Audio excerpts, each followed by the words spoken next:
Estamos já com a transmissão. Boa tarde, boa noite a todos.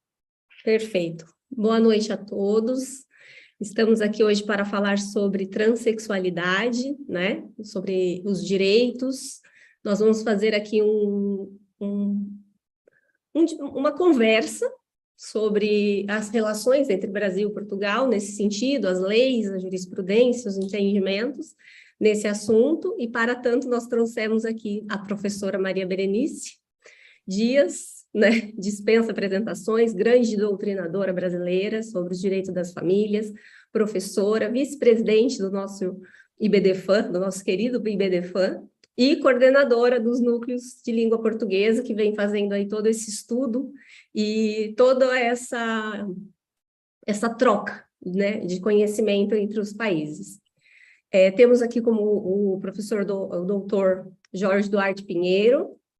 Seja muito bem-vindo, professor, mestre e doutor aqui em Portugal, grande doutrinador também do direito de família aqui, né? Grande conhecedor das relações familiares, que vai nos trazer aqui um pouquinho sobre esse assunto aqui em Portugal.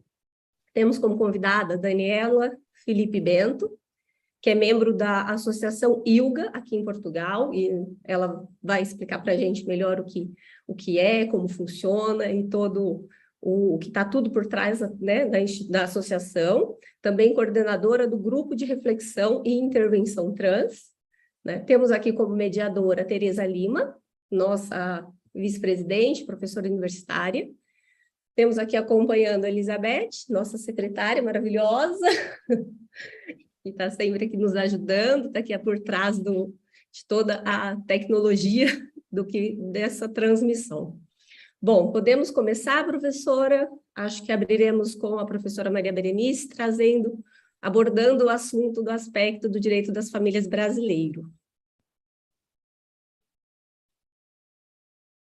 Vocês não imaginam, gente amada, a minha alegria de participar desse primeiro movimento, sabe, desta troca importante entre dois países irmãos, que têm a mesma língua, têm a mesma origem, o direito também tem umas deriva dos outros, e esse nosso grande sonho se realiza neste momento.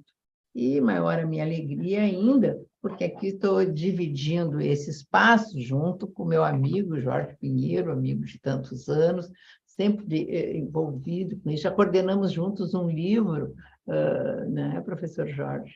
Então, sabe, ter construído há 2 meses, tanto este núcleo, já estarmos realizando esta primeira live. E significativo esse tema que foi escolhido pela coordenação do núcleo, porque estamos nesses espaços dilatados que cada vez mais vem gerando esse aumento, não só o dia da visibilidade trans, mas também começa a ser a semana e o mês, então acho que é a oportunidade da gente pensar nisso. E o que eu posso dizer do Brasil? O nosso Brasil ainda é um país conservador, ainda um país com forte tendência machista, altamente preconceituoso.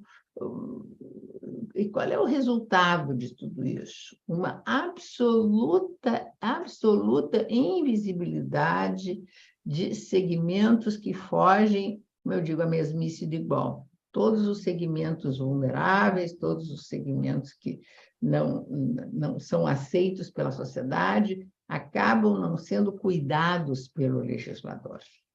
Então, diante dessas omissões, e não estou falando só com relação aos direitos da população trans, mas toda a população LGBTQI, o que nós temos? Uma absoluta carência e uma omissão pecaminosa, perversa do nosso legislador.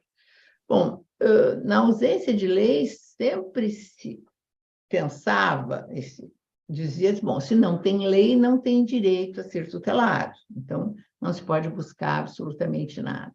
E, com relação, que eu acho o segmento mais vulnerável de toda essa população, é a população trans, porque é uma identidade mais visível e, como tal, vítima de mais preconceito, sabe? Isso acaba levando as pessoas, muitas delas, a serem expulsas de casa muito cedo, a sofrerem bullying na escola, a evasão escolar é muito grande, há enorme dificuldade de ascender ao mercado de trabalho, até pela baixa qualificação, então acaba sempre havendo essa marginalização que provoca, né, muitas vezes, essa rejeição ainda mais.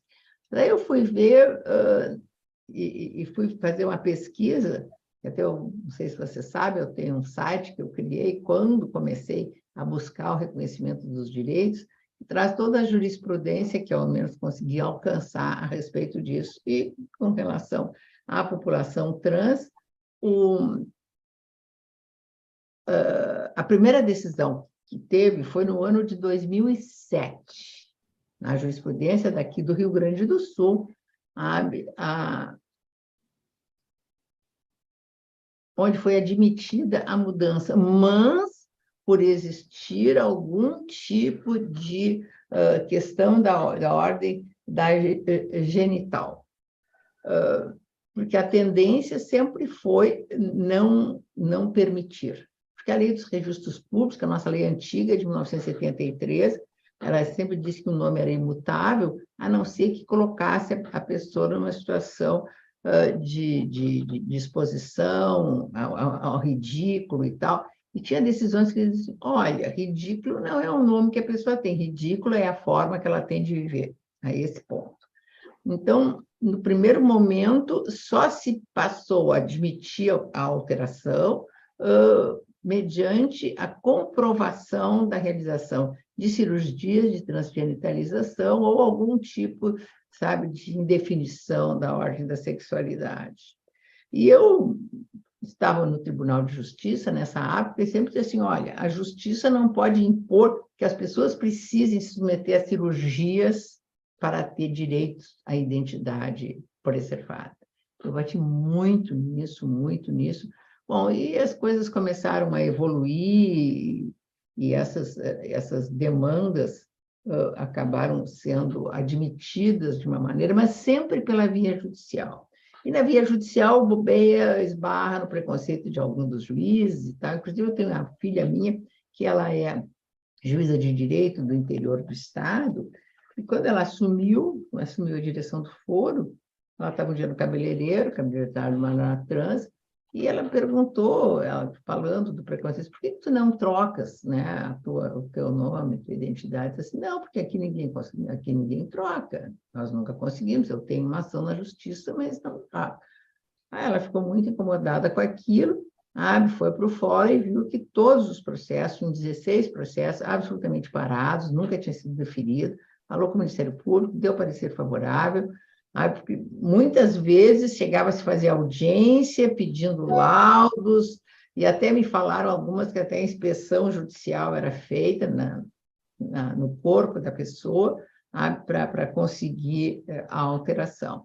E ela, numa canetada, assim, deferiu todos os pedidos, uma canetada, julgou todos eles juntos, enfim. Então, isso, 2022, né? A depender de uma decisão judicial. E isto, mais ou menos, seguiu, sempre dependendo de uma sentença judicial, até o julgamento de uma ADIM, ação direta de inconstitucionalidade, que no ano de 2018 julgou com eficácia erga omnes, admitindo aos transgêneros o direito fundamental subjetivo à alteração de seu prenome, de sua classificação de gênero no registro civil, não se exigindo, para tanto, nada além da manifestação de vontade do indivíduo, o qual poderá exercer tal faculdade tanto pela via judicial como diretamente pela via administrativa, mera autodeclaração. E esta decisão, a de 4275, foi alvo de um tema, né, um pouco mais detalhado, mas exatamente naquele sentido. Em face dessa decisão, o CNJ, o Conselho Nacional de Justiça, editou um provimento 73, regulamentando esse pedido de de alteração de nome em face dessa decisão. Só que exigiu para essa troca, está lá a exigência, ela tem que apresentar, junto com o requerimento, nada mais, nada menos que 17 documentações para conseguir esta alteração. Claro que isso muito dificultava a possibilidade de ascender, porque toda essa documentação ela custa caro, as pessoas não têm condições, enfim.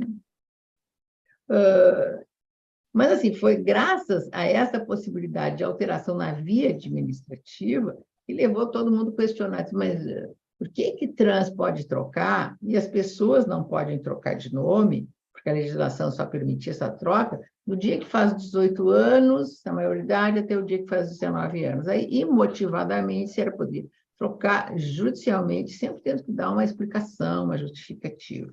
E muitas vezes eu esbarrei no tribunal com relação a isso, as pessoas pedindo alteração, e os colegas dizem assim, não, mas esse nome não é ruim, não coloca ele no Rio de Janeiro. Bom, o nome quem carrega é ele, não é tu, quem somos nós para dizer se o nome é ruim. Ele veio, contratou advogado, entrou na justiça, recorreu para o tribunal, sabe?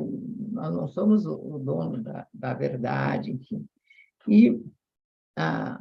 Então, essa incongruência levou a lei dos registros públicos a ser alterada, uma alteração significativa agora, né, no ano de 2022, pela Lei 14.382, né, que simplesmente então, permitiu a alteração de qualquer pessoa, do próprio nome, sem nenhuma explicação, independentemente de qualquer coisa, enfim, mas sem exigência de nada daquela documentação que se exige no provimento da Corregedoria do 1973. Então, o que fez o IBDFAN? O IBDFAN solicitou e encaminhou o Conselho Nacional de Justiça, que retire essas exigências quando se trata da comunidade trans, porque não tem por que dar eventual tratamento diferenciado quando é uma pessoa, entre aspas, muitas aspas, normal, né? Parece que existe um preconceito como se as pessoas fossem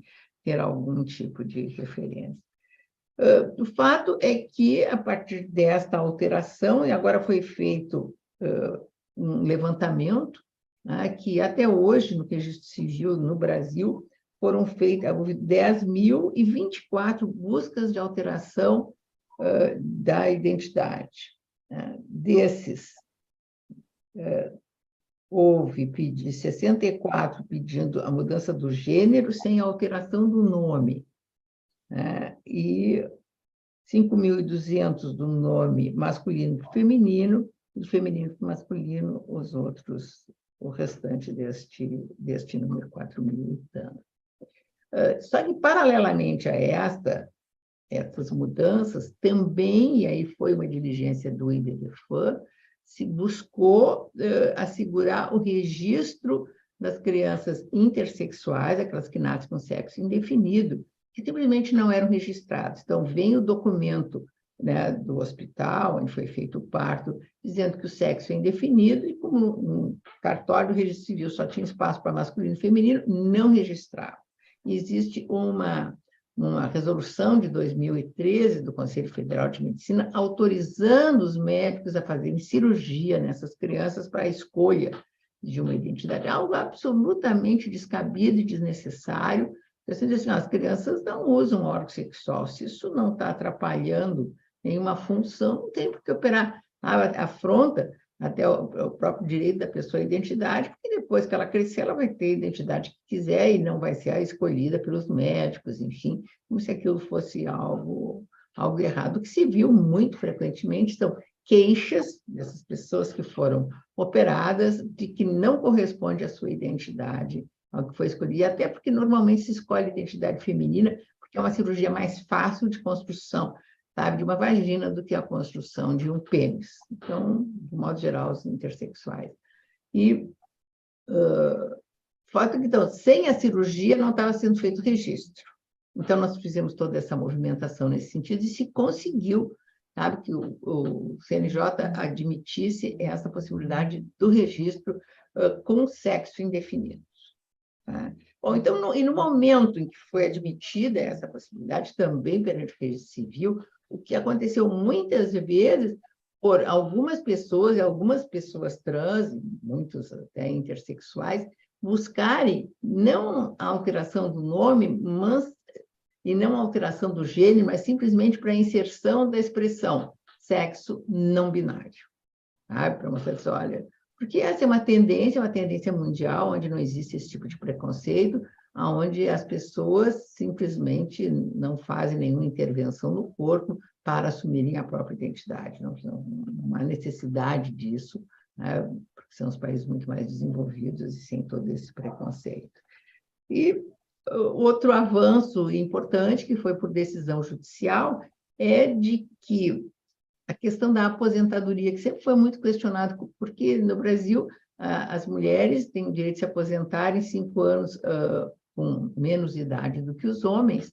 Esses mas como é que os trans vão se aposentar? Então, se era um homem que assumiu a identidade feminina, vai, ou ao contrário, uma mulher, sabe, vai a vida inteira pagou e vai poder se aposentar com menos tempo de serviço, enfim.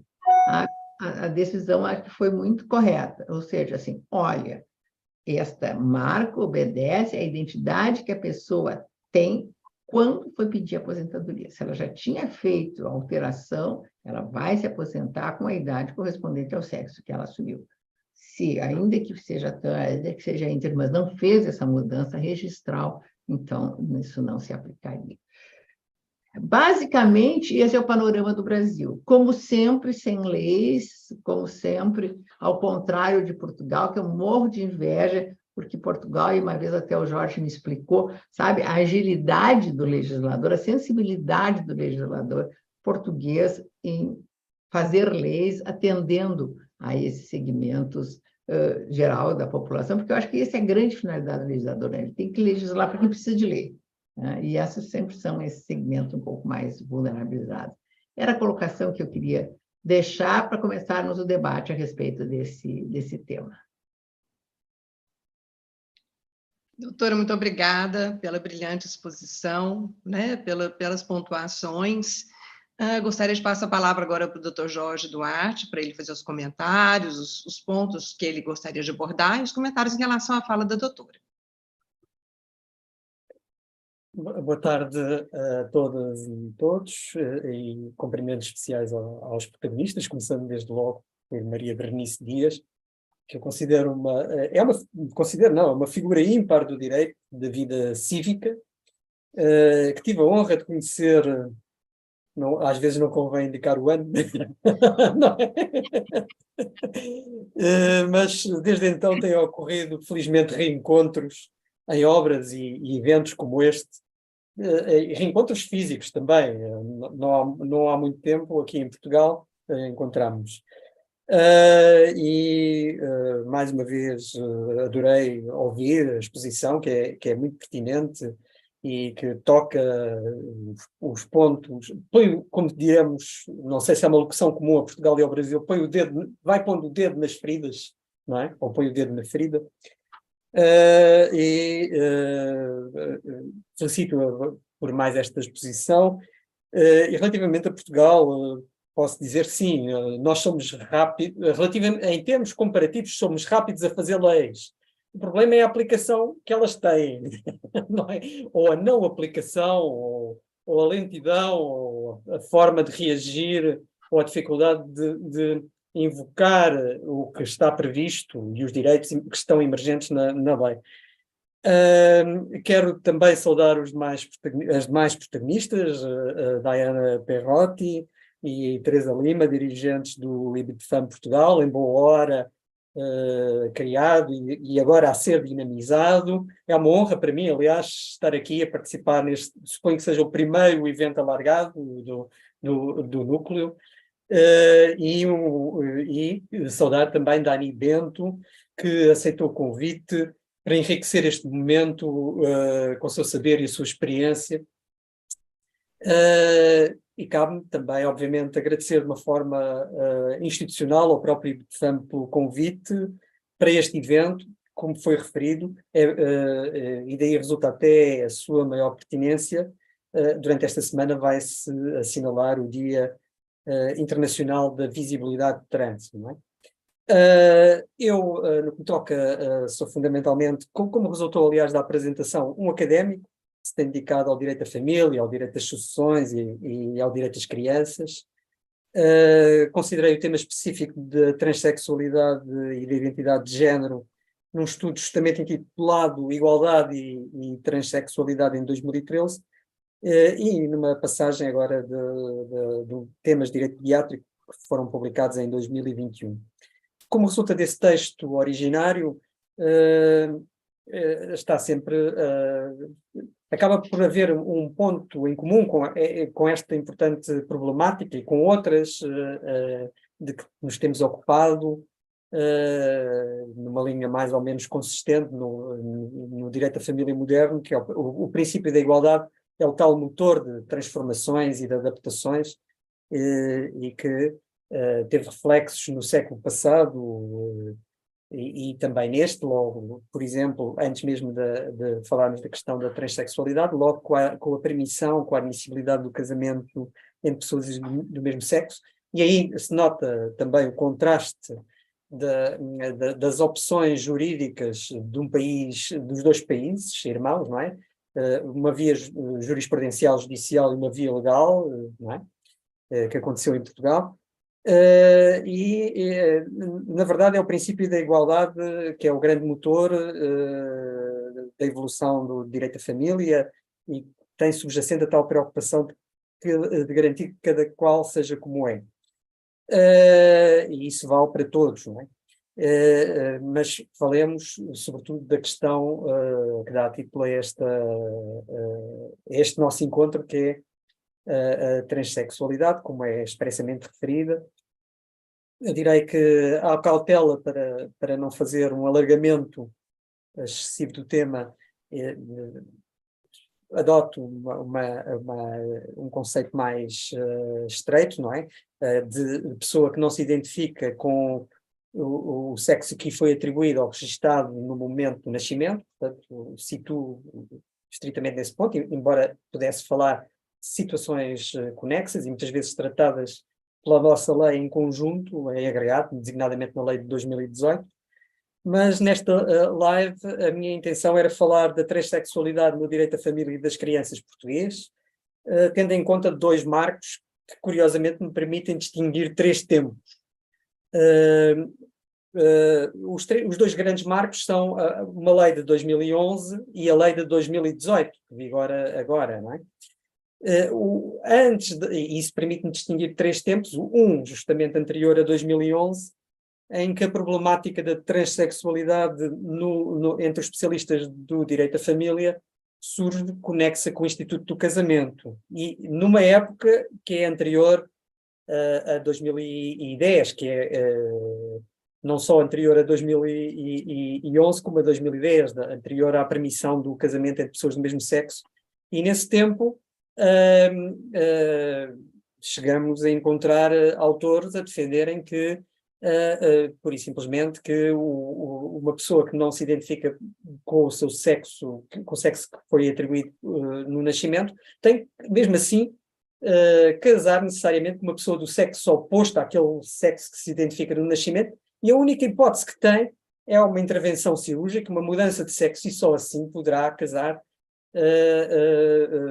contrair o casamento que na altura era o casamento heterossexual. E chegam ao ponto, e isto é, aliás, denunciado pelo professor Pamplona Corte Real, de considerar que se a pessoa em questão que contraiu o casamento heterossexual permitido, na altura, mudasse de sexo na constância do matrimónio, esse casamento era supervenientemente inexistente, ou seja, o Estado retirava, nem sequer era uma nulidade, privava a eficácia jurídica porque ela tinha feito aquilo. E o professor denuncia esta questão, que acaba por, no fundo, se esfumar com o aparecimento, com a possibilidade do casamento entre pessoas do mesmo sexo. A lei é de 2010 e logo em 2011 aparece uma primeira lei, posso dizer, a primeira lei que trata, embora não com esta denominação, sobre a questão da identidade do género, a Lei número 7/2011, que acaba por ser vista como um sinal de progresso e de grande evolução, na medida em que vem possibilitar o procedimento de mudança de sexo, o procedimento registal de mudança de sexo e da alteração do nome próprio, não é? Não exigindo uma cirurgia, uma transformação física, não é? E nesta medida acaba por ser saudada por introduzir expressamente este mecanismo jurídico de transição de género numa lei, que não impunha qualquer intervenção cirúrgica. No entanto, reconheceu-se, pouco depois do primeiro progresso, que ainda havia muita margem para evoluir, e assim vai acontecer com a Lei 38/2018, de 7 de agosto. Esta lei trata desse procedimento, mas é mais ampla até. Quanto ao procedimento registal que opera no registro civil para mudar a menção ao sexo originário, sexo de nascimento e ao nome, ao contrário da lei anterior, a lei anterior, que foi tida como um progresso de 2011, obrigava a que fosse apresentado no mínimo um relatório que aludia a uma perturbação da identidade de género, tinha um tom algo patológico na referência ao relatório que devia ser apresentado. E a lei nova prescinde desse elemento, por um lado, até diz que, a existir algum relatório, não deve fazer alusão, não deve haver um relatório com referência a diagnósticos de género, mas faz essa referência a propósito de um outro caso específico. Porque houve um outro avanço em matéria de procedimento, relativamente a 2011, porque em 2011 só o maior podia requerer o procedimento e atualmente é permitida, em certas condições, que uma criança de 16 e 17 anos tenha acesso a esse procedimento. Esta lei que eu estou aqui a referir, a Lei 38/2018, tem um objeto mais amplo que este, e portanto se nesta medida já registra alguma evolução relativamente à lei de 2011, tem um alcance mais amplo porque ela própria diz que tem por objeto o estabelecimento do direito à autodeterminação da identidade de género e expressão de género e o direito à proteção das características sexuais de cada pessoa. Portanto, obviamente tem uma vertente que vai para além da transexualidade, não é? Mas convém, no entanto, concentrarmos talvez nesse ponto, eu, pelo menos. No entanto, esta lei de 2018 não ficou incólume. Curiosamente, às vezes, quando a lei avança, a jurisprudência contrabalança. Não é? O artigo 12 dessa lei estabelece uma obrigação do Estado de garantir a adoção de medidas no sistema educativo, em ordem a promoverem este exercício do direito à autodeterminação da identidade de género e expressão de género, bem como o direito à proteção das características sexuais de cada pessoa, não é? E, portanto, isto é tanto mais importante se eu falar de crianças, é o ambiente predominante, o ambiente escolar, não é? E, portanto, prevê a possibilidade de medidas de proteção que incumbe ao Estado regulamentar, desenvolver, e, de facto, houve um despacho governamental que desenvolveu, regulamentou, mas esse despacho, aliás, é de 2000 e... agora não tenho aqui... também não tenho... é o despacho de 2019, exatamente, é do ano logo imediato. É feita essa regulamentação, mas, entretanto, é suscitada a constitucionalidade daquele artigo 12, apenas do artigo 12, atenção.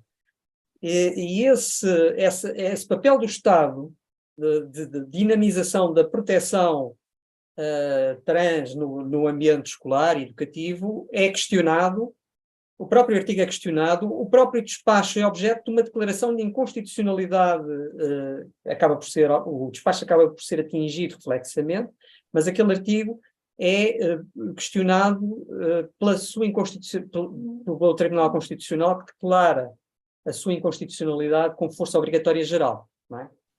E, portanto, essa arma, esse instrumento de tutela no plano escolar e educativo ficou um bocado diminuído, mas apenas nesta medida. No entanto, não quer dizer que no espaço escolar e educativo ainda não existam quaisquer normas que protejam a identidade de género. Existem, por exemplo, o Estatuto do Aluno e Ética Escolar impõe o direito ao respeito pela sua identidade de género e o dever da comunidade educativa e de todos os que a integram de respeitar essa identidade de género. É claro que não é uma tutela tão incisiva como aquela que a lei de 2018 aspirava, mas a lei ainda tem outros instrumentos que permitem uma certa tutela em meio escolar ou educativo.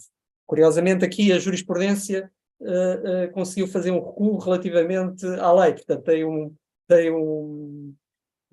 não deixa de ser algo curioso. Neste aspecto específico, estou a falar deste aspecto específico, não estou a fazer nenhuma generalização.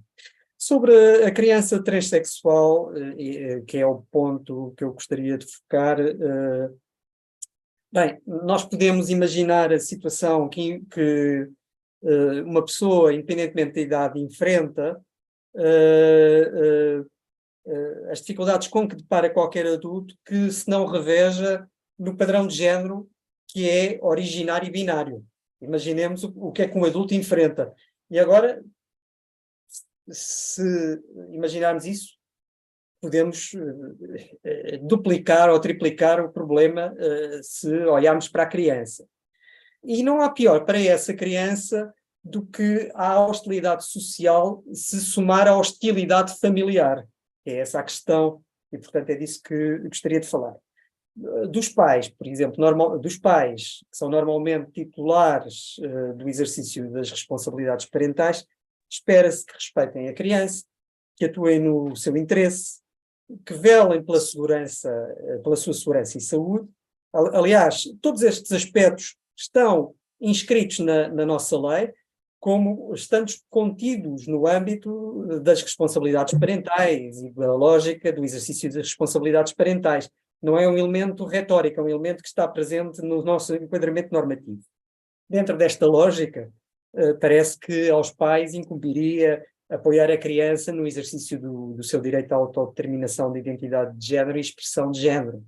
Parece que incumbiria aos pais conceder espaço de expressão no seio familiar, caberia aos pais reclamar para a criança proteção no meio social, caberia aos pais permitir à criança o acesso a consultas e tratamentos, caberia aos pais, quando atingissem 16 ou 17 anos, e se elas assim o entendessem, obviamente há que ver e ouvir a criança e ter em conta também a sua autodeterminação. Se aos 16 e aos 17 anos, caberia também aos pais, dentro dessa lógica, legitimar o seu acesso ao procedimento de mudança da menção do sexo no registro civil e da consequente alteração de nome próprio. Isto seria o quadro ideal emergente da lógica do exercício das responsabilidades parentais, de uma forma sensível à criança em questão. Provavelmente, os pais que assim pretendam agir têm, de qualquer modo, um apoio normativo. A letra da lei protege-os ou dá-lhes instrumentos, não obstante terem perdido alguns em torno do 12º, com a declaração de inconstitucionalidade de parte do artigo 12º da lei de 2018. No entanto, ainda assim, por exemplo, no meio escolar, o artigo 3º.2 da lei de 2018 permite que, mesmo não havendo o procedimento registal e, portanto, a qualquer momento, e em qualquer contexto, para efeitos de identificação, a pessoa em questão, designadamente a criança, se não se sentir confortável com a identidade que lhe foi atribuída, possa reivindicar uma outra, e o artigo até esclarece que o fará assim, mediante a inscrição das iniciais do nome próprio que constavam no documento de identificação originário, mas precedido do nome próprio adotado face à identidade de género. E depois segue o apelido completo e o número do documento de identificação. Existe, portanto, já essa possibilidade, por exemplo, no meio escolar, dizer, não, o meu nome, é verdade que no registro está este nome, no cartão de cidadão está este nome, mas é assim que eu quero ser tratada, ou que a criança quer ser tratada no ambiente escolar. E o pai pode, designadamente, fazer um requerimento, chamar a atenção para isso, pode apoiar a pretensão da criança. No que toca ao acesso a consultas e tratamentos, refira-se à preponderância dos bloqueadores de puberdade e da terapia hormonal de transição. Eu por acaso sei que há uma diferença terminológica. Nós aqui em Portugal dizemos hormonas e no Brasil dizem hormónios, salvo erro, não é? Exatamente. No que toca a uma situação mais definitiva e mais radical, que é a cirurgia de transição de género, mesmo com a concordância de pais e filhos, dificilmente ela será admitida antes dos 18 anos de idade, quer pela dimensão, pela preponderância do ato, quer pela proibição expressa que consta do artigo 78 do Código Deontológico da Ordem dos Médicos. Embora se destine a regular a atuação de profissionais, no fundo são esses profissionais que vão desempenhar o ato, não é? Têm que participar, e se está vedado fazê-lo. A propósito da terapia hormonal de transição, merece destaque, a meu ver, a sensibilidade do tratamento pelo risco que comporta em matéria de perda de fertilidade. Isto é, se eu não estiver a fabular, que muitos dos tratamentos podem não estar disponíveis em Portugal, não é? E de facto, assinala-se o risco em matéria de perda de fertilidade da terapia hormonal de transição. Em abstrato, pode limitar-se a perda dessa fertilidade futura mediante recolha prévia de ovócitos e extração microcirúrgica de esperma, por exemplo, para utilização reprodutiva subsequente, mas aí vamos enfrentar um problema que eu acho que é um problema grave que temos na nossa lei de procriação medicamente assistida, portanto, será o correspondente à reprodução assistida do Brasil, que é um problema que vale para todas as crianças, não apenas para as crianças transexuais, mas para as crianças que enfrentam tratamentos oncológicos, é que a lei de procriação medicamente assistida não permite recolha de material para reprodução antes de atingirem os 18 anos de idade. E, portanto, no momento em que atingem, pode já ser demasiado tarde. Isto vale para crianças transexuais, como vale para crianças que estão a fazer tratamentos que podem pôr em causa a sua fertilidade. E a nossa lei, e que temos uma lei de procriação medicamente assistida, muito polémica, controversa, muito alterada, este aspecto não acautela. Sobre o procedimento de mudança da menção do sexo no registro e da consequente alteração de nome próprio, eu destaco, eu referi que aos 16 e 17 anos já é possível fazê-lo, e convém talvez anotar o artigo 17, número 2, da lei, que trata explicitamente da matéria, que admite que a criança o faça através dos seus representantes legais, e que o conservador, não é um juiz, é o conservador do registro, ouça a criança por forma a ver se ela está a prestar um consentimento informado a esse procedimento. E também tem de haver um relatório que atesta a capacidade de discernimento da criança para o efeito, mas é tal alusão de que não deve haver referências nesse relatório diagnósticos de identidade de género. Tem que se ver apenas se tem discernimento, se tem capacidade. Todavia, nem todos os pais estão preparados e nem todos desejam colaborar, não é? Alguns violam as regras sobre o exercício das responsabilidades parentais, opondo-se à expressão de género e sendo violentos para com a criança. Abstraindo até de fenómenos que estão documentados, escusado será, há até situações de divórcio que são desencadeadas pela descoberta ou pela identificação de uma criança, pela expressão do género distinto da criança. Mas abstraindo mesmo da conflitualidade intercasal, no seio do casal, que pode por vezes existir, a violência ou a agressividade muitas vezes parte dos próprios pais pode ir desde a violência verbal, que está assinalada, até mesmo à expulsão, à colocação fora de casa dos jovens. E, portanto, ao contrário do que seria de esperar, a família pode ser a primeira instância de confronto e de hostilidade, sendo que aqui há um papel muito claro para o direito da família, que é, atenção, estes pais que assim atuam estarão realmente a cumprir as exigências da lei no que toca à sua missão de cuidar da criança, de cuidar do jovem, de exercer as responsabilidades parentais. E se não estão, não há instrumentos que permitam um ajustamento e a proteção da própria criança. Infelizmente, muitas vezes a criança tem que ser protegida contra a sua própria família, não é? É claro que há instrumentos de diálogo, de mediação, mas se eles faltarem, não haverá outros. Claro que sim, claro que há outros. Claro que há modos de reagir às más práticas parentais no plano das inibições, das limitações ao exercício das responsabilidades parentais, das medidas de promoção e proteção, até do próprio modo de regulação do exercício das responsabilidades parentais. Pode dar-se a alternativa ou fazer-se a escolha pelo progenitor que se mostre mais compreensivo e mais apto a lidar com a situação de transição da criança, em vez de optar por um critério, por outro qualquer critério.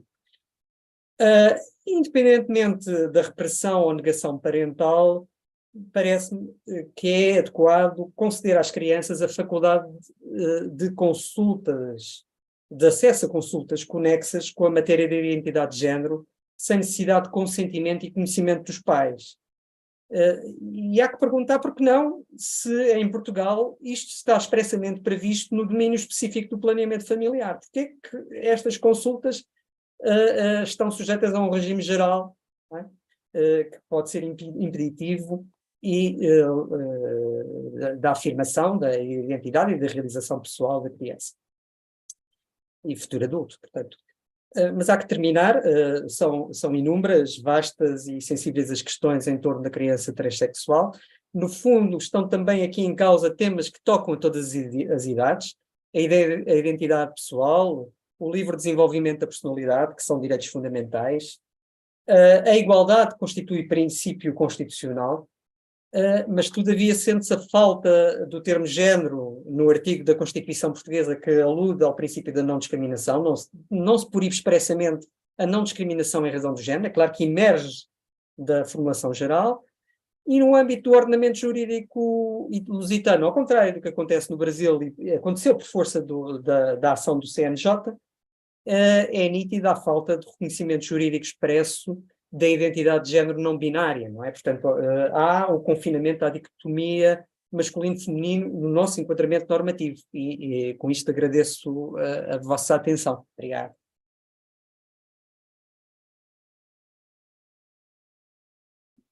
Obrigada, doutor, pela explanação, pela brilhante pontuação, né, levando em consideração principalmente a questão das crianças, né, que já começa esse movimento no momento onde há essa grande dependência, né, de orientação dos pais, para que isso transcorra, né, de uma forma menos traumática. No ponto de vista do senhor, nós tivemos, de 2021, 2022, uma significativa, na verdade, um significativo crescimento do pedido de mudança de sexo, né, em Portugal. A que isso se deve? A própria mudança da lei, a algum posicionamento do governo, a uma aceitação social? Eu confesso que este é o momento oportuno, talvez, para dar a palavra a Dani Bento. Talvez eu suponho que ela me possa dar uma resposta mais colocada a essa questão. Perfeito, agradeço. Não sei se estou a ser indelicado para a Dani Bento, não sei. Dani, seja bem-vinda. Se você puder falar um pouquinho, então, essa pergunta, né, que eu tinha feito ao Dr. Jorge, então, transfiro a você, e você falar um pouco do papel da associação ILGA, a qual você participa, né, do seu posicionamento, de como é essa situação, né, ressaltando justamente os fatos aqui em Portugal. É interessante para nós, que somos do Brasil, a gente conseguir ter uma visão, né, da situação em relação ao preconceito, aceitação, as questões do próprio posicionamento do Estado em relação à questão dos transexuais. Tá? A palavra está com você. Obrigada. Antes de mais, queria agradecer a oportunidade de estar aqui. Acho que é sempre uma honra nós podermos também falar um pouco e trazer também o trabalho das associações a estes espaços, não é? Tão muito importantes e tão muito necessários. O meu nome é Dani Bento, uso pronomes ela neutro e lá está, assumo enquanto mulher trans e pessoa não binária. Acho que é importante também referenciar qual é o... Dani, por favor, eu gostaria que tu falasse, acho que um pouco mais perto do microfone, que está um pouco distante, e assim, ó, nós, ainda que falamos português, às vezes a gente tem um pouco de dificuldade de entender o português de Portugal, então se tu falar também um pouco mais despacito, para nós facilita mais, tá bom? Tá bom, peço desculpa. Se calhar apresento-me outra vez? Mas ainda tá, o som ainda está um pouco baixo. Deixa eu ver se isto aqui do micro. E agora? Melhorou bastante. Voltando a repetir, o meu nome é Dani Bento, uso pronomes ela e neutro, assumo como mulher trans e pessoa não binária, por isso é importante pelo menos colocar esta situação, porque acho que é sempre o lugar de fala de onde eu estou. Sou parte da direção da ILGA Portugal e sou também coordenadora do grupo de reflexão e intervenção trans da mesma associação. Aqui, para dar um contexto, para tentar chegar à pergunta, é importante também trazer aqui algum contexto também, aquilo que já foi falado em relação às vários progressos da lei, e nós muitas vezes falamos naquilo que era a lei, o processo jurídico que havia, o processo judicial que havia antes de 2011, que nós chamamos aquilo que assistimos à esterilização compulsória, não é? E isso fazia com que isso cria muitas resistências também à própria mudança de nome, porque lá está, as pessoas sabiam que tinham que submeter um processo que era difícil, que era doloroso e que poderia durar 10 anos, muitos anos para ser concretizado. Quando chegámos à lei de 2011, foi um passo que na altura afirmou-se como importante. Nessa altura o GRID já tinha sido criado, porque o GRID foi criado na associação em 2006, que é um grupo que tende a lutar pelos direitos legais e direitos sociais das pessoas trans. E o que aconteceu foi que essa lei foi criada, mas ao mesmo tempo foi criada uma lista de nomes de pessoas que poderiam assinar aqueles relatórios que tinham que ser apresentados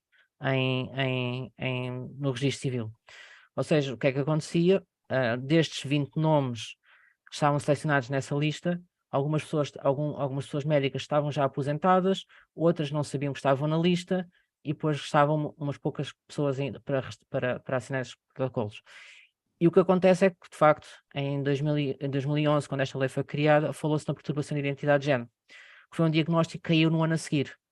Foi substituído pelo diagnóstico de disforia de género, que traz um contexto geral relativamente diferente. Ou seja, a perturbação de identidade de género diz que a pessoa tem uma perturbação da identidade, e o relatório de disforia de género diz que a pessoa pode sofrer disforia em relação ao seu género, que pode ser significativo ou não. Isto foi um passo importante no sentido em que, por exemplo, em 2012, a Argentina apresenta um projeto de lei sobre a autodeterminação.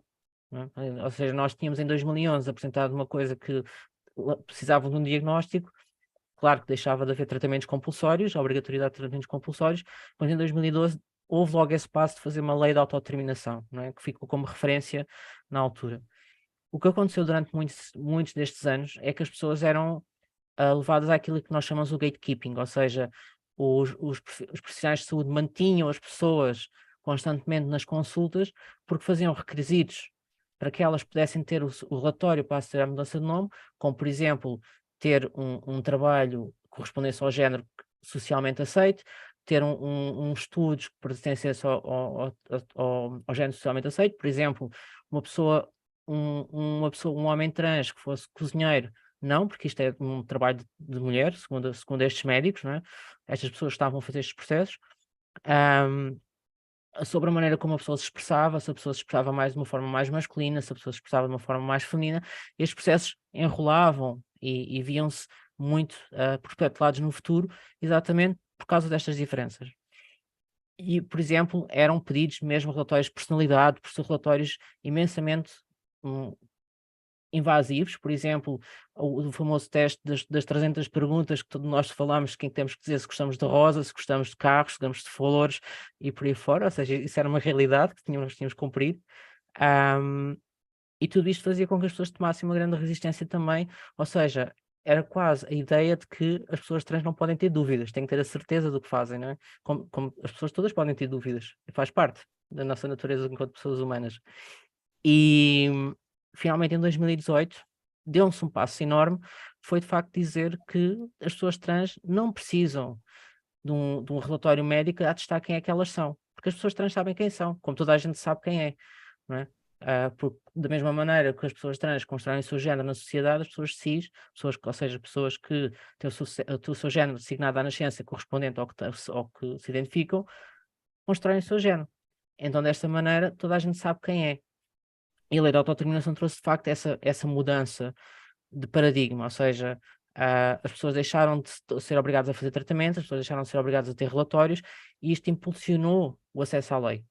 Eu acho que pode partir daí, ou seja, os melhoramentos, um dos fatores que possa, de facto, fazer com que haja mais pessoas a mudar de nome, exatamente porque a lei o permite de uma forma razoavelmente mais eficaz, porque neste momento as pessoas vão à conservatória e pedem essa mudança, ainda que há conservatórios que dizem que não conhecem a lei, há conservatórios que dizem às pessoas para irem pensar para casa 3 dias, há conservatórios que dizem que a pessoa tem que atestar à frente delas que é realmente o género que se identifica, ou seja, ainda há aqui alguns passos que nós temos que tomar para supervisionar também as leis e a maneira como estão a ser implementadas e a maneira como estão a ser executadas nos vários serviços. Por isso eu acho que sinto que esta mudança estrutural de lei fez com que as pessoas realmente houvesse um espaço para que elas pudessem fazer essa mudança de nome. Por exemplo, nós acompanhamos, o GRID tem um grupo de apoio, tem um grupo de discussão política, tem um grupo de trabalho, e nós acompanhamos várias pessoas em várias situações, e muitas delas sentem que, por exemplo, não querem fazer tratamentos. Não faz parte da identidade dela fazerem tratamentos médicos, ou seja, ou hormonas ou cirurgias. Elas estão no direito de mudar o seu nome, que era uma coisa que antigamente não podiam fazer, porque teriam que passar por um processo de escrutínio médico. Então o que é que acontece? Acontece, por exemplo, nós temos um número crescente de pessoas não binárias também a aparecer, e é um número que aumenta a cada momento, não é? E continuamos a ter uma lei que lá está, que pode ser melhorada e que deve ser melhorada para incluir realmente identidades não binárias, porque não as têm, ou seja, nós muitas vezes discutimos, por exemplo, entre tirar o marcador de género, porque, por exemplo, no bilhete de identidade que nós tínhamos antes do cartão de cidadania, não havia marcador de género, o bilhete de identidade não tinha, passou a ter com o cartão de cidadania. Ou seja, ocultar esse marcador para que pelo menos seja mais fácil as pessoas não terem que dizer eu sou um rapaz ou uma rapariga, ajudaria um pouco. E depois também temos uma limitação que é nós temos uma lista de nomes permitidos legalmente. E essa lista de nomes tem género. Ou seja, eu não posso legalmente ter um nome que é ambíguo do ponto de vista de género. E isso traz uma série de problemáticas, porque, por exemplo, para pessoas não binárias podia ajudar, por exemplo, ok, vou ter um nome neutro, que já ajuda a diluir um bocadinho a minha identidade, não é? Mas o facto é que legalmente não se pode. E então falta-nos esse reconhecimento. E falta-nos também o reconhecimento da mudança de nome legal para pessoas migrantes, que é algo que é importante, que pode ser complicado ou não do ponto de vista jurídico, etc., mas é algo que é importante porque lá está, nós, por exemplo, recebemos muitas pessoas de outros locais do mundo, não é? E as pessoas não têm o direito de mudar o seu nome em Portugal, logo muitas vezes têm dificuldade no acesso ao trabalho, porque não têm o nome correspondente àquilo que está na sua identificação, não têm acesso à educação da mesma forma, não têm o acesso pleno à saúde, e gera uma espiral também de problemas para essa pessoa, não é? E nós, por exemplo, nós tivemos na participação da criação da lei de 2018, e foi uma das leis que foi desenhada com a participação de pessoas trans. E isso foi um passo fundamental, não é? Por pessoas trans foi feita uma audiência antes 2 anos antes, e de facto foi um avanço, todas as associações poderem estar presentes e poderem discutir a formulação da lei de uma forma mais crítica, não é? Ainda que hajam coisas para fazer, mas pelo menos houve um apoio associativo para o fazer. E como já foi referido, lá está, nós recebemos muitos casos de pessoas trans, pessoas jovens, que, por exemplo, são expulsas de casa, porque a família não aceita a identidade de género das pessoas. Por exemplo, temos muitos casos de pessoas que se divorciam, porque lá está, do ponto de vista da dinâmica do casal, também existem complicações, então as pessoas acabam por se divorciar. Ou seja, há uma série de processos intrinsecamente ligados às pessoas trans, que muitas vezes não são acautelados. Isto porque as pessoas muitas vezes sentem que têm que viver uma vida que não é questão... Porque nós temos de desconstruir a ideia do corpo errado, que era uma ideia que havia antigamente, que as pessoas trans tinham um corpo errado, não necessariamente. Mas esta ideia que vem atrelada ao peso de ser uma pessoa que não se identifica com o género e que muitas pessoas acham, isto é uma traição à relação, isto é um violentamento às expectativas que eu queria sobre ti, etc. Não é? E quem no fim acaba por sofrer essa pancada são de facto as pessoas trans. E nesse sentido, nós temos muitas pessoas em vários casos diferentes e temos um trabalho muito ativo. Por exemplo, nós temos um serviço de apoio psicológico, nós temos um serviço de apoio jurídico, nós temos um serviço de apoio de serviços sociais, entre outros serviços, para garantir o apoio a estas pessoas e garantir que estas pessoas têm acesso à saúde, acesso à escolaridade, acesso ao trabalho dignos. Porque, por exemplo, uma coisa que a lei, e que se falou na questão de falar na questão da educação, mas, por exemplo, uma criança pode na escola ser tratada com o nome correto, mas depois vai ao hospital e é tratada com o nome errado. E depois vai noutro sítio e é tratada com o nome errado. Ou seja, a escola, claro que é um momento essencial, porque a criança passa muita parte da sua vida na escola, mas depois os outros meios não correspondem a esse nome. Então fica para aquela criança, pode ficar a dualidade de tipo, tratam certo num sítio, mas depois tratam errado no outro. E isto, acho que, por exemplo, na minha opinião, devia ter sido acautelado nesse sentido, né? Essa questão de nos outros locais também de ser acautelado o nome que a pessoa se identifica. Com isto, o que nós estamos a tentar fazer é, de facto, proporcionar e discutir a ideia de que está de uma lei que inclui pessoas não binárias, pessoas migrantes e, de facto, a redução também do tempo da idade mínima de decisão para mudar ou não. Por exemplo, Espanha aprovou uma lei que, por exemplo, vai dos 12 anos para cima, não é? Ou seja, já há referentes, e há outros países que a lei ainda está mais abaixo na idade, já há referentes que isso pode solucionar. Só que depois temos muito, e está a crescer, não é? A gente sabe como é que estes movimentos, por exemplo, agora temos em Itália, por exemplo, o que aconteceu dos casais homoafetivos não poderem serem retirados do direito à parentalidade, etc., não é? Ou seja, temos uma questão que é, nós temos de garantir que os nossos direitos estão lá e que vão continuar lá. E isto acaba por manter, lá está, a associação com uma responsabilidade enorme, até porque nós, em muitos serviços, nós garantimos aquilo que o Estado não garante. Ou seja, não há políticas no papel, em termos de lei, as coisas estão lá explanadas, deve haver acesso a protocolos de não discriminação, etc., etc., mas na prática não temos mecanismos. Não temos mecanismos que estejam a funcionar. Então o que é que acontece? As associações estão a tomar esse peso de responsabilidade de estar a tratar das pessoas, a acompanhar as pessoas, de guiá-las no seu processo. Por exemplo, as questões das casas-abrigo. Por exemplo, muitas vezes pessoas trans são rejeitadas porque são pessoas que não têm... Isto é ridículo, mas, por exemplo, uma mulher trans que não seja operada não pode entrar numa casa de abrigo de mulheres porque não é operada, não é? Ou seja, temos aqui uma série de valências que nos deixam realmente em situações de muito mais vulnerabilidade e muito mais difíceis. Então, eu sinto que, de facto, é preciso fazer lei, mas é preciso também monitorizar a lei e pensar também em casos específicos e, de facto, trazer este conhecimento das associações do terreno para perceber o que está a acontecer com as pessoas na realidade. Por exemplo, em relação à questão da criopreservação, por exemplo, eu lembro-me desta situação. Por exemplo, eu tive uma resposta do Centro de Prescrição Medicamente Assistida que dizia a criopreservação não poderia funcionar porque na altura não havia coadoção e adoção de pessoas do mesmo sexo, por isso não funcionava nesse caso. E depois a criopreservação também não podia funcionar porque também não havia gestão de substituição. Então havia um loop que a pessoa acabava por não ser permitida a fazer uma coisa, porque a lei depois não obrigava, não dava-lhe garantias que ela pudesse utilizar depois o material genético. Então há estas coisas, por exemplo, a maneira como os sistemas estão criados, por exemplo, uma pessoa, é muito comum um rapaz trans telefonar para o hospital, pedir uma consulta de ginecologia e ser-lhe recusado porque é um homem trans a perguntar, a pedir pela uma consulta, porque é um homem que está a pedir uma consulta de ginecologia, exames que são feitos e que são recusados, porque a pessoa também tem uma identidade no hospital que não corresponde àquilo que o exame quer medir, não é? E isto é escandaloso, né? Da forma como os sistemas estão criados, entre outras dificuldades, não é? Mas a questão mais, focando novamente, reentrando na questão da lei, de facto eu sinto que este crescimento de pessoas a mudar o nome tem a ver muito com isto, com esta possibilidade que está muito mais ampla de serem identificadas como tal.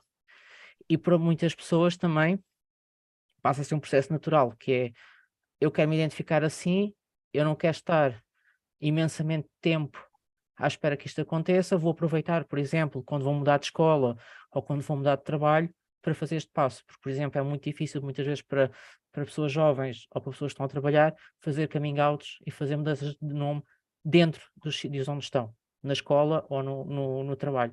Então é mais fácil aproveitar um período em que estão a mudar para fazer realmente esse salto. Torna-se mais simples, não é? Mais salvaguardada a sua segurança. Não é? E então acontece também isto, e depois, por exemplo, a questão da proteção das características sexuais, a questão também da proibição das cirurgias a bebés intersexo, porque, por exemplo, o que acontecia, e via-se claramente que havia médicos que diziam isto, nós temos que normalizar as crianças. E normalizar passava por colocá-las num lugar onde elas não estão, não é? Ou seja, do ponto de vista do crescimento, elas seriam crianças saudáveis, completamente saudáveis, sem cirurgias e sem lá está, mutilações genitais, não é? Que basicamente é isso que se chama. E então, pelo menos a lei vê isso, só que lá está, nós não temos ainda, por exemplo, associativamente, nós não temos dados que nos digam que a lei está a funcionar, ou que está realmente a ser criada e que seja desenvolvida. E acho que isso é tipo uma coisa muito importante, que é nós começarmos a salvaguardar também a supervisão das leis, monitorizar as leis e ter projetos que o façam e continuamente monitorizem e digam se a lei está a funcionar ou não e o que é preciso de mudar. Portanto, acho que era isto. Obrigada. Obrigada, Dani. Na verdade, o que nós vemos é uma mudança social que precisa de sensibilidade para ajustes, né? Para o reconhecimento da própria lei, para que caminhe na área da saúde, da educação, né? Então, é preciso realmente que haja um tempo para as coisas se adequarem, porque são muitas questões que envolvem, né, a questão da mudança de gênero. Não é só a questão da permissão da lei, mas é uma adequação da própria sociedade, né?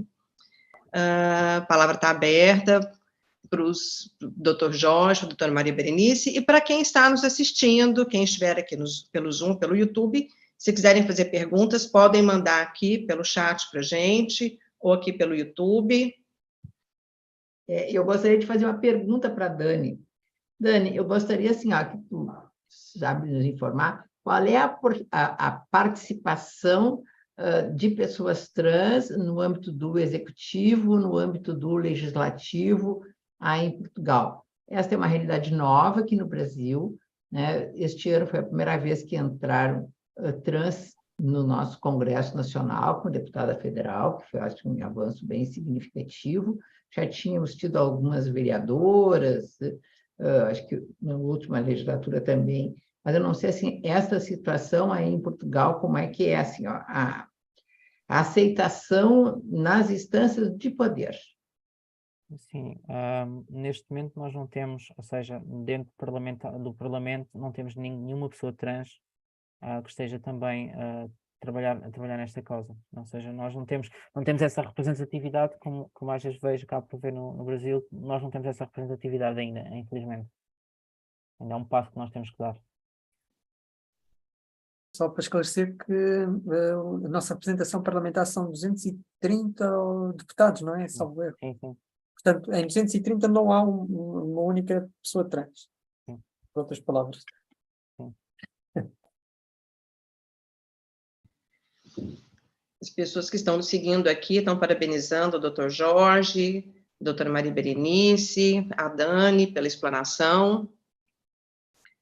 O pessoal está tímido, acho que a explanação foi tão a contento que ninguém quer fazer perguntas. Então, eu vou fazer uma pergunta para o Jorge, que eu sou uma pessoa muito curiosa. Tu disseste que existe esta possibilidade de as crianças trans terem uma, que aqui se chamaria identidade social, mesmo sem alteração do registro, perante nas instituições de ensino. Isso precisa haver a requerimento dos pais, ou seja, se não, e assim, um pai, os dois pais, e se não houver manifestação de vontade, se não for o desejo dos pais, mas é o desejo do filho, isso não pode acontecer? Mais uma vez, até é uma pergunta que a Dani pode responder com cuidado, mas, entretanto, só uma questão. Isto acaba por ter o mesmo tratamento, teoricamente, devia ter o mesmo tratamento que qualquer outra questão que é levada para o meio escolar, não é? Nós ainda temos uma figura que é o encarregado de educação, não é? Há coisas que andam em torno desta figura, não é? E eu penso que será sempre mais eficiente que essa intervenção ocorra e que esse requerimento ocorra, mas posso estar enganado. Dava, no entanto, se Dani me quisesse ajudar, sim. Sim, o que posso acrescentar é que o que está a acontecer é que mesmo em muitos sítios estes processos não estão a acontecer. Há escolas, muitas escolas estão-se a recusar, há locais que não garantem realmente esta identidade social das crianças, e novamente nós temos que fazer uma averiguação e uma monitorização do que está a acontecer, porque existem muitas queixas nesse sentido, de crianças que não são suspeitadas nos meios escolares. Eu até vou trazer assim, uma notícia bem, e até eu não sei se aí como é que essa questão é tratada, tramita, ou agora está dormindo no Supremo Tribunal Federal, uma ação para assegurar que na escola as crianças trans tenham acesso aos banheiros conforme o sexo de que elas se identificam, né? Aí não só das crianças, mas das pessoas em geral, né? E simplesmente esta ação ela está com vista a um ministro, eu acho que já faz 6 anos que ele não tem jeito de julgar, enfim, e algo muito elementar, já tiveram algumas ações de indenização por impedir alguns estabelecimentos, shopping e tal, o acesso de trans no banheiro conforme a sua identidade, isso até levando a incidentes, enfim. E eu não sei aí como é que essa coisa funciona, se tem essa dificuldade ou não. Eu vou só fazer uma primeira alusão. Eu suponho, se não estiver em erro, que isso estava previsto expressamente no despacho governamental que regulamentava o artigo 12 e que depois portanto, foi atingido pela inconstitucionalidade consequente. Portanto, já estava portanto, não existe uma vinculação nesse sentido diretamente emergente de nenhuma norma. Mas antes existia, antes do acórdão de 2021, salvo erro, sim. Essas casas de banho, os banheiros Estava contemplado. Estava sim. contemplado, sim. Ok, tem uma pergunta aqui do Ivo Morgado para os doutores Maria Berenice ou Dr. Jorge a respeito da permissão de atletas trans competirem em modalidades correspondentes ao gênero em que se identificam, né? Por essas questões que estão acontecendo aí de lutas de MMA, enfim. A pergunta pode ser respondida pela doutora Maria Berenice, doutor Jorge, fique à vontade. O Ivo Morgado é que faz a pergunta, tá? Aqui a situação ainda não está definida, né? Mas a tendência é admitir que, feito todos aqueles exames para ver os índices, né, de hormônios, enfim, está igualado, haveria essa possibilidade, mas há uma grande resistência ainda nesse sentido de se admitir a possibilidade dessa competição. Há um movimento nesse sentido, mas ainda não temos nada muito consagrado. Aí em Portugal deve estar melhor que aqui. Bem, eu aproveito para dizer que o Dr. Ivo Morgado é meu aluno no mestrado e, como sempre, consegue fazer estas perguntas. É terrível. E já tratou deste tema da juventude trans no primeiro semestre, numa disciplina. Eu confesso que é um tema demasiado específico. É verdade que considerámos o contrato de formação desportiva, mas não fomos a esse ponto. Eu não sei se a Dani Bento poderá adiantar algo no que toca à situação portuguesa neste domínio. Bem, Em Portugal também não sei muito bem como é que estamos, mas saiu há pouco uma notícia, há pouco ou 2 dias, que havia uma instituição de atletismo, de desporto, que não ia permitir pessoas que que cresceram sob a organização do sexo masculino participarem em competições do sexo, do género que se identificam. Não é? Neste caso, para mulheres trans, que passaram pela puberdade com testosterona, não vão poder participar em modalidades olímpicas no género em que se identificam. Saiu há 2 dias, acho eu, esta notícia. Ok, mais alguma pergunta? Tem mais uma pergunta no YouTube, de Cláudia Rivas. Mas aí ela pergunta a posição a respeito de crianças trans, como aceitação nas escolas. Aí eu não sei se essa pergunta foi direcionada para o Brasil ou para Portugal, mas acho que é num contexto social, como que é essa aceitação nas escolas, como que está o posicionamento. Eu acho que seria legal a gente ter uma resposta dos 2 países, né, para a gente ter um panorama geral, já que não está específico de qual país, acho que podemos ouvir uma explanação geral, tanto do Brasil quanto de Portugal. Acho que como sempre no papel, a aceitação existe, não é? Mas no terreno, eu, enquanto académico, se puder transferir a questão para a Dani Bento de novo.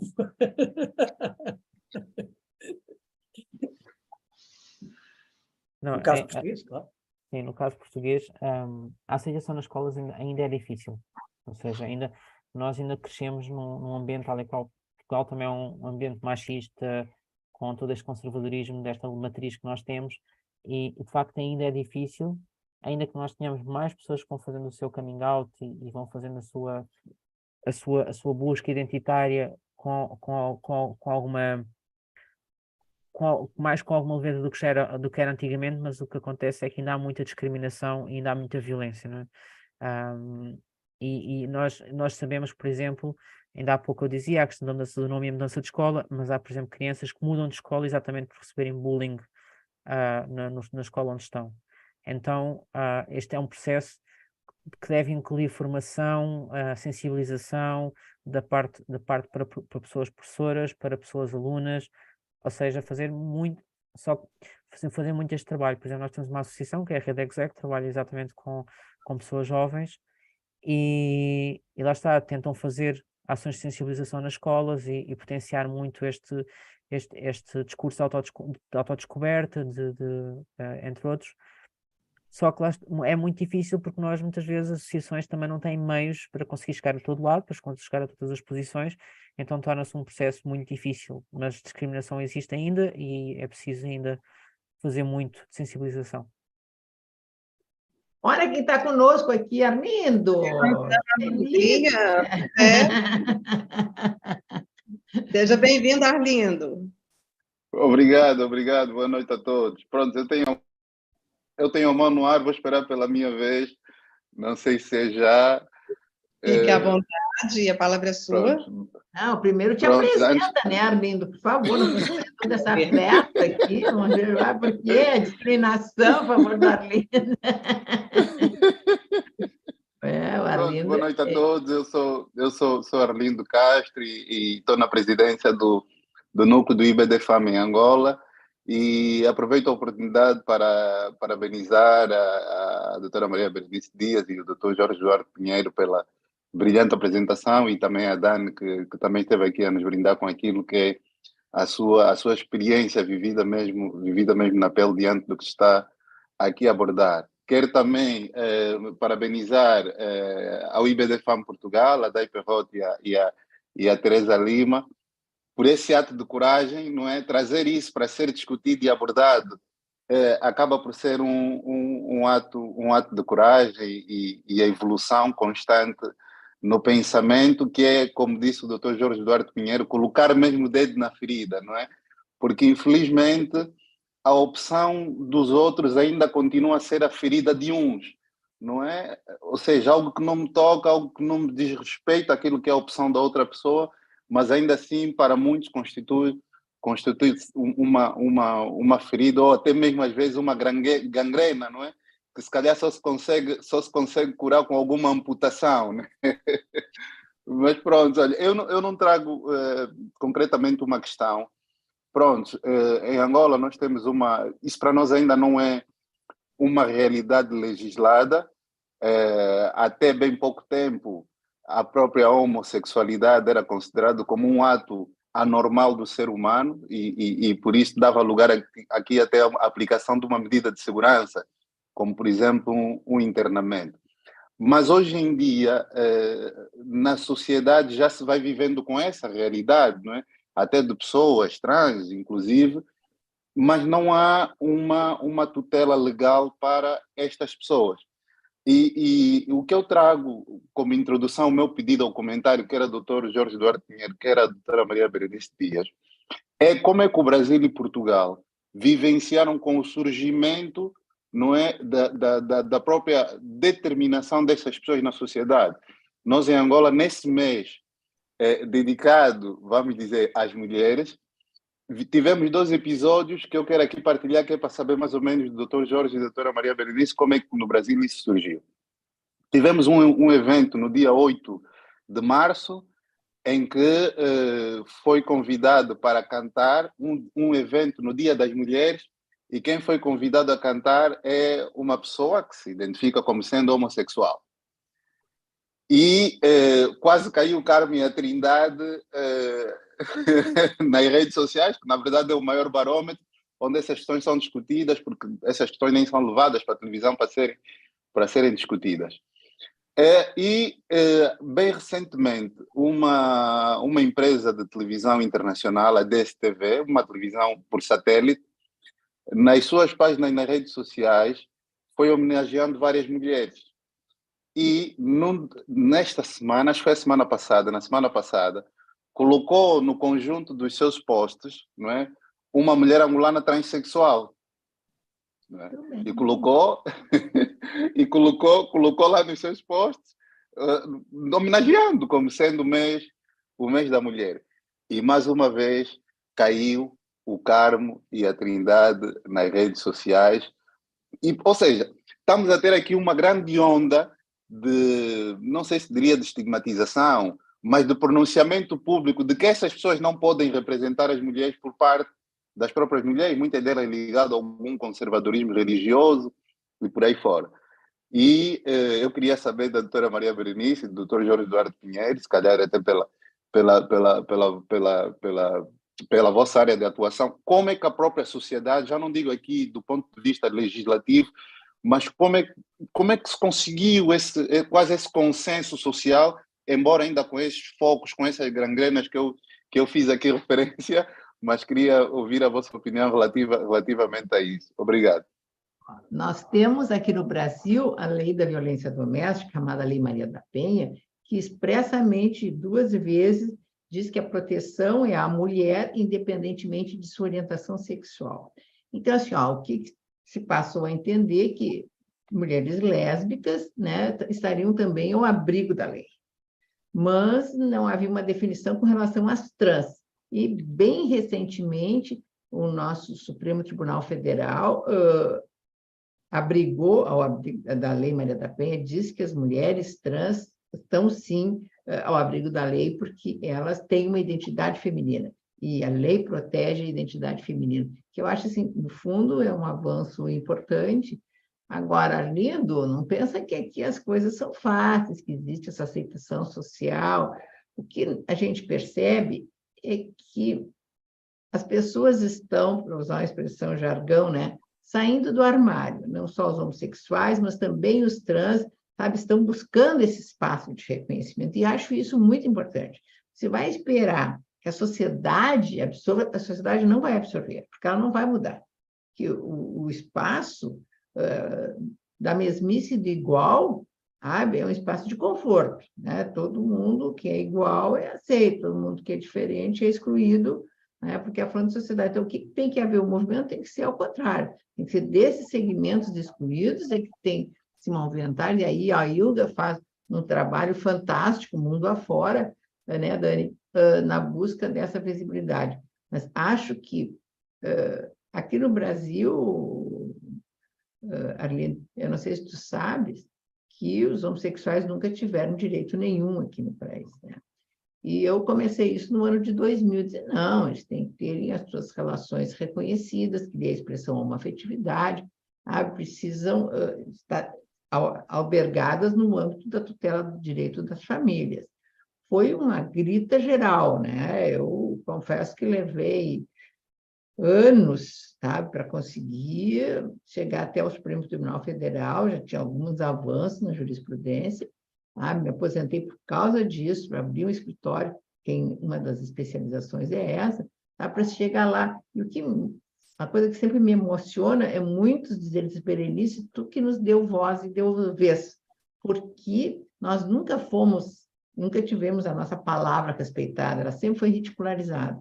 Então, assim, esse movimento não tem que ser só da população trans, tem que ser de todas as pessoas que reconhecem que isso está mal, sabe? Eu acho que esse engajamento tem que ser um engajamento social de todos, e isso é na base da discussão, de levar o tema em outras esferas, enfim, acho que o movimento tem que ser generalizado.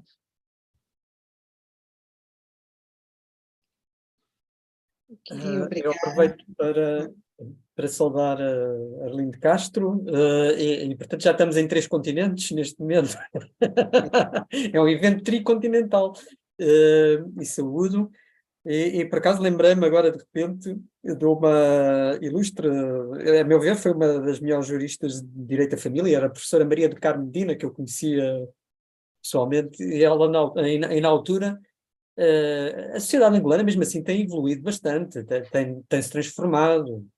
É claro que queremos outras velocidades, mas eu lembro-me que a queixa que ela tinha era, sobretudo, quanto à condição da mulher, que na altura ela suscitava, independentemente da orientação sexual, independentemente de ser trans ou não, ela aludia a isso e até enfrentou alguns dissabores, como ilustre professora da faculdade em Luanda, não é? Foi uma combatente também no sentido de uma mudança no quadro do direito da família angolana. Mas o facto de acontecer esse evento e haver já a oportunidade desse evento já é algo impensável há 5 anos. Se pensasse em contratar alguém para cantar no Dia da Mulher, alguém que fosse trans, não é? É claro que, mas é como, fundamentalmente, como disse a doutora Maria Berenice Dias, há ações que se têm a desenvolver, há iniciativas que se têm de fazer, não também apenas aos trans, ou às minorias em questão, mas cabem também à generalidade da sociedade. E como também resultou, aliás, do que ouvimos da Dani, a verdade é que estamos perante um movimento de avanço e recuos, um movimento em que não há passos consolidados, não é? Mesmo que sejam grandes,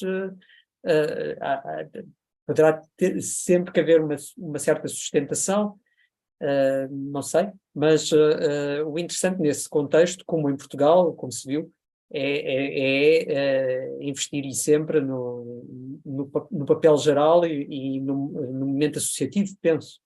E mais uma vez, eu sequer dava a palavra a Dani, se fosse possível. Não sei se as moderadoras, como é que estamos de tempo e de repartições? Então, nós temos aqui mais 2 perguntas, temos tempo para elas? Como é que nós estamos aí? Já estamos com 1h24 de live? Não, então faça. Quando chega a pergunta, a gente tem que responder, né, Jorge? Né, Tá Dani? certo? Então, temos uma pergunta aqui, que pergunta sobre assistência às crianças que se arrependem de terem feito a mudança de sexo na infância e que hoje sofrem por conta de não conseguirem reverter as cirurgias. Esses casos estão sendo relatados na Espanha e no Reino Unido. Aqui a gente não pode falar nada, porque aqui não é admitida a cirurgia, a não ser a partir dos 18 anos de idade, e aí precisa começar um acompanhamento por 2 anos, então isso antes não vai. Tem se admitida a partir, parece que é dos 13 anos, é o bloqueio dos hormônios de crescimento, sabe? Para retardar o verdade, sim, da identidade, das características do gênero. Então... Pois, Nery, também posso dizer isso, mas também posso dar a palavra à Dani, que talvez tenha uma nota mais concreta, porque trata-se de uma questão... Para além de ter a ideia que isso pode ser... Posso estar enganado, mas não é estatisticamente expressivo, não sei. Mas estamos a falar só dos trans ou dos intersexuais, da criança intersexo? Não, aqui fala das crianças que fizeram mudança de sexo na infância. Certo. Não foi específico, né? Pois não, temos a questão de que a cirurgia de transição de género aqui não é admitida na infância. Não sei. Bom, ok. Temos, então, uma última pergunta. Deixa eu ver se eu consigo acessar aqui. Do Euridice Campelo. Ele pergunta o que vocês acham sobre a questão da linguagem neutra TODES. Como podemos nos habituar a essa mudança em relação aos livros, né, a parte da literatura, como é que fica? Esse é um caminho sem volta, né? Há todo um movimento nesse sentido, mas é uma grande reação. Para só vocês terem uma ideia, é que não existe no Brasil. Então, o masculino sempre representou junto o feminino, só que isso invisibiliza a mulher, não vejo nenhuma justificativa para isso. Então, aqui, eu comecei no Brasil um movimento para buscar a alteração do nome dessas entidades jurídicas que se identificam no masculino, a Ordem dos Advogados, a Associação dos Magistrados, o Instituto dos Advogados, para ficar, em vez de advogados, advocacia. Até porque, atualmente, nós somos 18% número maior de advogadas que de advogados. A reação foi tão grande que teve gente os ofícios foram encaminhados em nome do IBDFAM, que saiu do IBDFAM por causa disso, principalmente mulheres. E eu noticiei esse movimento no meu Instagram. Foi de todos os temas um pouco polêmicos que eu debato ali, o que eu fui mais agredida, e surpreendentemente por mulheres, que se decepcionaram comigo, logo eu, e tal, tantas outras coisas. Eu digo, olha, a gente tem que ter braços para abraçar todas as causas. Eu acho que isso é significativo. Acho que isso, sabe, no fundo, nos dá visibilidade. Não vejo, porque assim, acho que Portugal deve ser a mesma coisa, né? A gente tem um grupo só de mulheres, se fala senhoras e tal. Aí entra um homem no recinto, você começa a falar no masculino, porque tem um homem e tem 30 mulheres. Então, veja assim, como se as mulheres acabam ficando invisibilizadas diante do masculino. Então, e como diz o Rodrigo, nosso presidente, né, as palavras têm poder, né? Elas têm significado. Elas têm um significado e um significante. Então, foi que nem a história da expressão homoafetividade, que eu resolvi tirar assim, o viés da sexualidade, onde fala em homossexual, parece que só vinha a questão da sexualidade, e desloquei para o âmbito da afetividade, porque a afetividade é o que todas as pessoas têm, todos os relacionamentos são baseados na afetividade, não são da ordem da sexualidade. Não pessoas inférteis, o que não poderiam casar, isso é no âmbito da igreja, mas dentro da jurisdição, essa não é essa influência. Então, assim, isto eu acho que alavanca nesse sentido. Então, eu sou muito, muito a favor. Ainda não estou utilizando, procuro não usar nem senhores, nem senhoras, procuro usar outras expressões, como gente, sabe?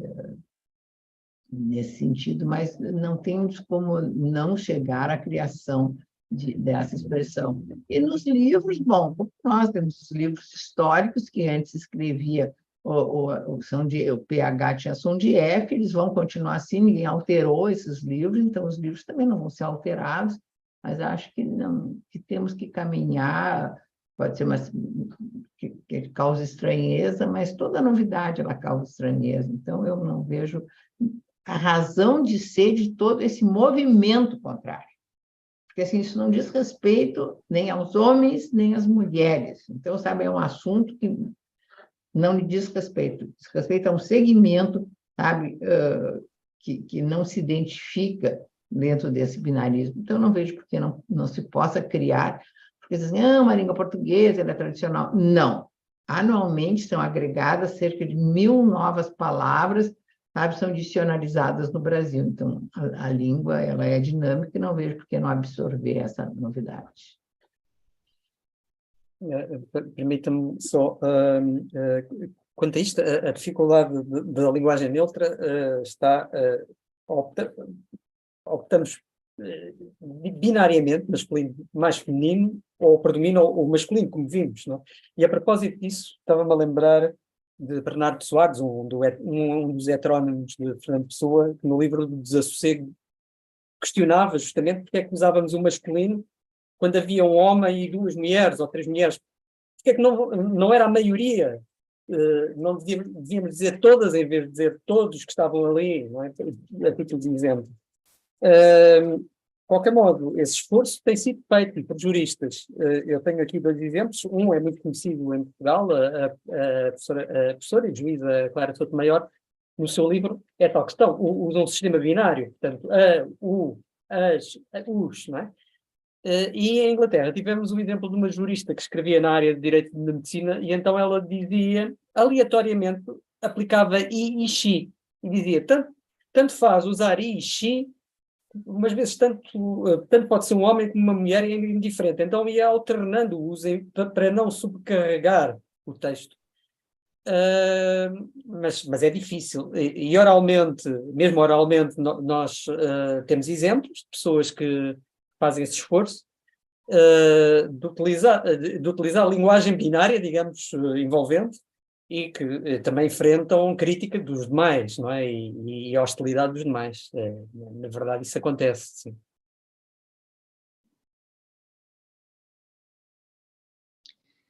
Ok, muito obrigada. Dani, quer comentar alguma coisa? Eu só ia dizer que pode ser um bocado influenciada porque eu dou oficinas de linguagem inclusiva. Pega o microfone. Estou a dizer que eu posso estar um pouco influenciada porque eu dou oficinas de linguagem inclusiva. Sim, sim.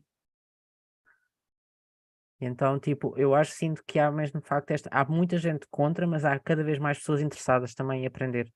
E lá está, e por exemplo, há coisas muito simples, por exemplo, em vez de dizer eu estou atento ou estou atento, eu posso dizer eu estou com atenção. Não, sim. E há muitas técnicas para fazer isto, não é?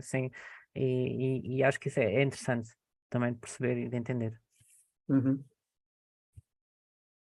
Muito bem. Ok. Olha, então, venho aqui agradecer por todos, né? Pela doutora Maria Berenice, doutor Jorge Duarte Pinheiro. Todos e todas. Por abrilhantar a tarde, né, no Brasil e a nossa noite aqui em Portugal. Agradecer o apoio da Beth e passar a palavra para a Dayana para encerrar. Não sei se a doutora quer comentar, quer falar mais alguma coisa, doutor Jorge. Se não, passo a palavra Vamos lá, porque, como diz o Rodrigo, as coisas são boas quando elas começam e terminam. Terminam no momento certo. Isso. Perfeito. Bom, gostaria de agradecer a professora Maria Berenice Dias, professor Jorge Duarte Pinheiro, Dani Bento, pela esclarecedora explanação de todos. Tenho certeza que todos que estão aqui tiveram muitas dúvidas esclarecidas. É um assunto que gera muita dúvida na cabeça das pessoas, principalmente as pessoas que não estão inseridas ou que não pesquisam sobre o assunto. Então, foi excelente. Eu penso que não foi uma explanação muito demorada, mas que esclareceu todas as dúvidas. e que ficou, né, um assunto ficou esclarecedor e de fácil entendimento para todas as pessoas. Quero agradecer a todos que estiveram aqui presentes, as perguntas que foram enviadas. Tereza, Beth, muito obrigada. Tirou a foto, Elizabeth? Tira uma foto. Por favor, tirar a foto. Já está. Então, muito obrigada. Obrigada. Estaremos Tchau. juntos em breve novamente. Tchau, tchau. Boa noite para todos, obrigada a todos. Boa noite. Obrigada.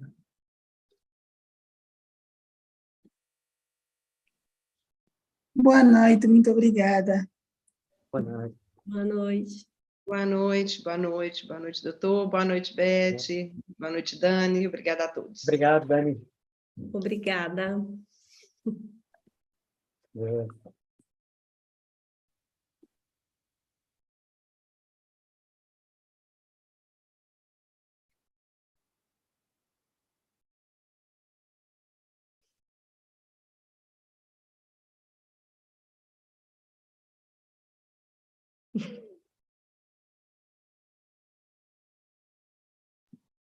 Estamos no YouTube? Não estamos mais no YouTube. Como estamos aqui? Não sei, a Beth aqui, que sabe se ainda estamos aí